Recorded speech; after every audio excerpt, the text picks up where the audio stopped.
When I was at the University of Colorado, this was in the year 2000, I had a professor and he talked about China. He talked about China's growth. This was way back in 2000. And he said that China was going to be the next superpower in about 20 years. That was the timeline. He gave 20 years. And that was 2000. We're now in 2026. And here we are. China has surpassed us. The BRICS alignment, the BRICS alliance has surpassed us. And now I give you Professor Richard Wolff and Glenn Deason to discuss. What is happening at the moment to the West? Because every week is more absurd than the previous. Okay, I do have a very strong set of views that I have worked on for many, many years. My perspective is American. I'm sitting here in New York City. This is what I study. I was born and lived and worked all my life here in the United States. On the other hand, I am also European. My mother was born in Berlin, Germany, and my father in Metz, France.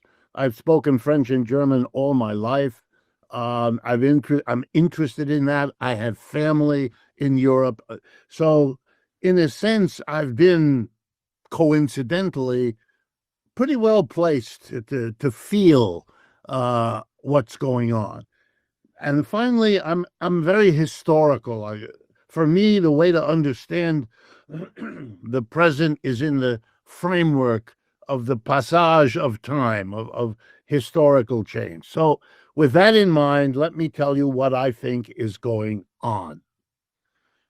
The most important phenomena is not Mr. Trump or the United States or going rogue, all of which I understand the value of those ideas. But I think, to overstate it, but to make my point, the real problem here is China. And it has to be understood that China is changing everything. And what you have is a West that was not prepared for, could not imagine, and is at a loss for how to deal with the rise of China, where everything that has been tried to stop it, to slow it, has failed, with no prospect of anything in the future being any more successful than it has been in at least the last 75 years of Western history. That's the first point. Here's the second point.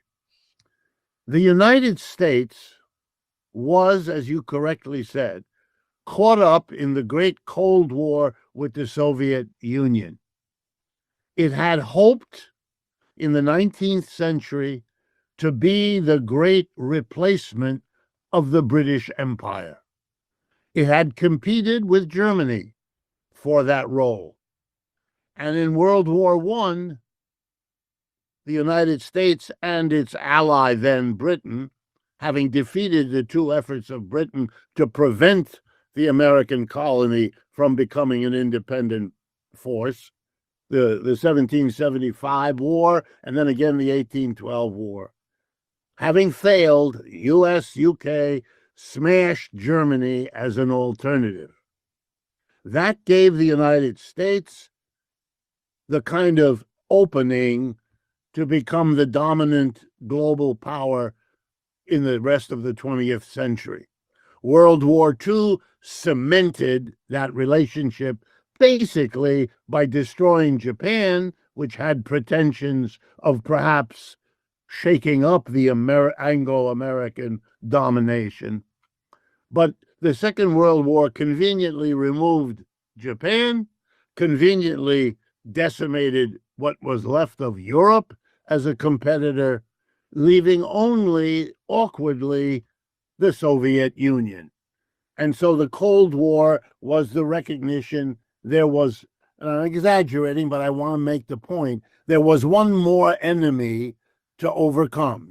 You had subordinated the British Empire, you had subordinated Europe, you had subordinated Japan, literally with the atomic bomb at the end, a kind of subordination taken to the nth degree. So that left the Soviet Union, and you entered into a Cold War. Bitterly, you had to recognize that you couldn't obliterate the Soviet Union because they had nuclear weapons. And then the Soviet Union conveniently implodes on itself in 1989, 1990, 1991. My husband used to ejaculate prematurely until this. My hubby is ejaculating so fast, and he gets so anxious about it. And here now comes the point. It led the United States, the leadership of its political community, the heads of the Republican and Democratic Party. It led them to what's very important, a hysterical as well as historical moment.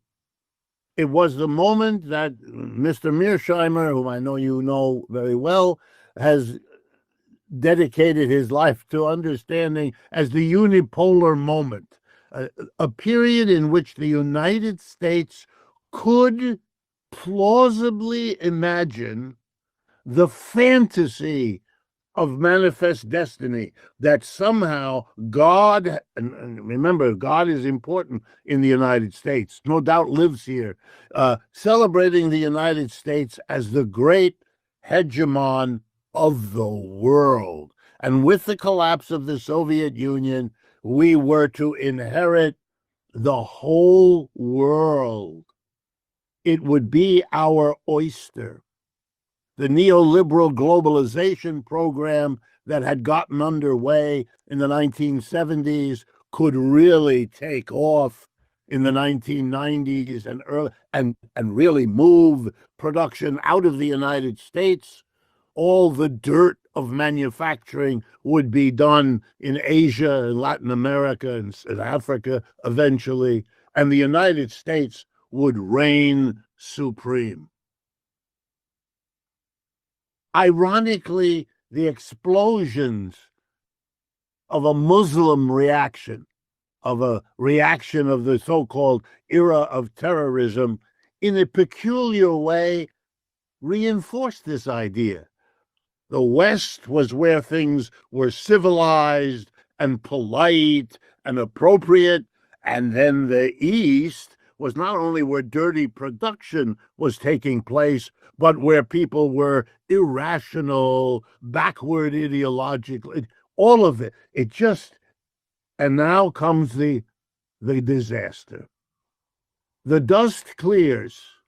We're now in the teens of this new century, and it emerges that there is yet another obstacle. It's not Europe, it's not America, it's not the Soviet Union, it's not Russia, it's not Japan, it's China. Only it's a much faster growing economic powerhouse than any of the others had ever been. And so instead of your being able to collect all of the fruits you had promised yourself, you were denied. And everything you've tried to do to China, everything, has failed. They don't slow down. This year, they will be 2 to 3 times faster growth of their GDP than that of the United States. And that's been the norm for 30 years. Nothing has stopped it. Not the Seventh Fleet, not the noise about Taiwan, not the economic agreement, none of it. Pacific Partnership, ASEAN, makes no difference. That does not stop the relative decline of the United States and Europe and the rise of China, and now China with the BRICS. It's overwhelming, and there's no end in sight. And I think that has produced a kind of hysterical reaction now. At first, fear, at first, bitterness, at first, resolve to do to the Chinese what seemed to have worked against the Soviets. But it doesn't work. China isn't the Soviet Union in very important ways, economically, politically, and everything else.